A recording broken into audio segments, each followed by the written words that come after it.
Hi, and welcome to this week's episode of Medicine with Jesus. Now, we're going to continue with our series on celebrations, and for today, we're looking at resting. Today, we're going to talk about something that I am quite passionate about, not only because sleep is my favorite thing to do, but because I have seen from personal experience the dangers of not resting properly.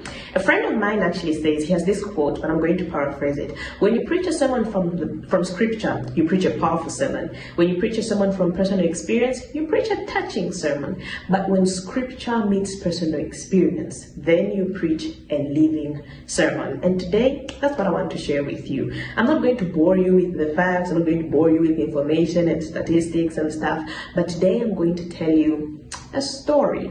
So, about a month ago, about a month back, I was overwhelmed with so much. I had a lot going on, I had a lot on my plate, and instead of resting, I decided to keep going. I decided to keep pushing. And in fact, I even pushed myself a little bit harder because the fact that I was tired meant that the quality of the work I was doing was impaired, which means I pushed myself harder just to produce similar results. And then my body finally snapped. I remember on a Saturday evening, I was lying in bed and then I felt my heart racing. That's what we call palpitations. So I had these palpitations, But then like the typical Zambian, I said, it's fine, I'm going to, I ignored my symptoms, said I'll be fine, I'm just going to sleep over this. So I went to sleep, I woke up the next day, my heart was still racing.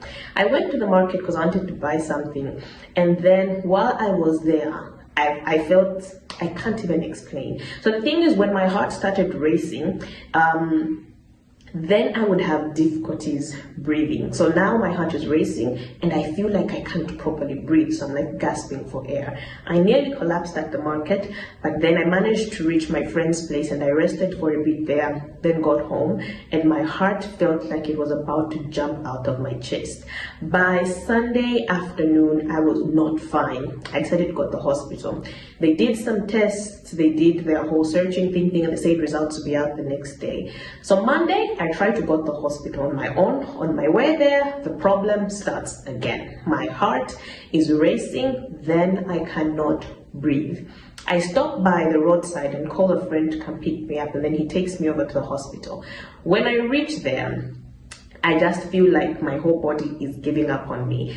I don't know what was happening to me, and like I'm in medicine, but I still can't properly explain what was happening.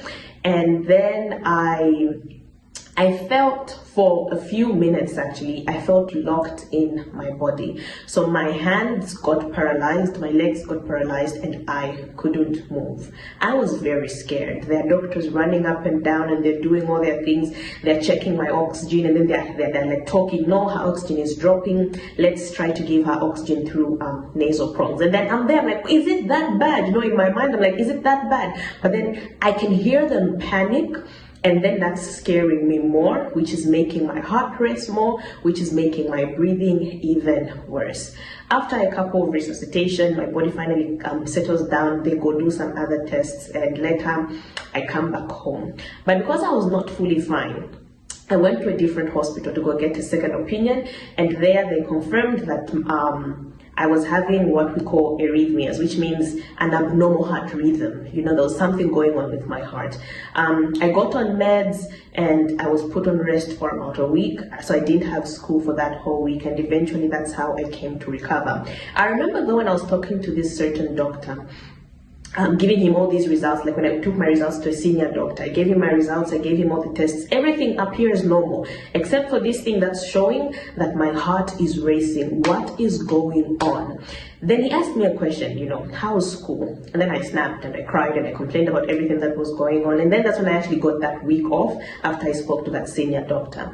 But basically, I came to learn over time, now I'm actually fine, a couple of lessons later, that my body snapped because I was not resting. Remember, the body keeps score. You can keep yourself going, you can keep yourself pushing, but the body keeps score. And if you do not rest, I'm not telling you scientific facts that I'm just reading from somewhere. I have seen it for myself, the dangers of not resting. You need rest. The world is busy. There is so much going on, but please invest in having quality sleep. Invest in having quality moments of rest. From each day, set aside hours of proper resting. From each week, set aside a day of proper resting. From a month, set aside a week. From a year, set aside a month. As much as possible throughout this journey of life, find time to rest.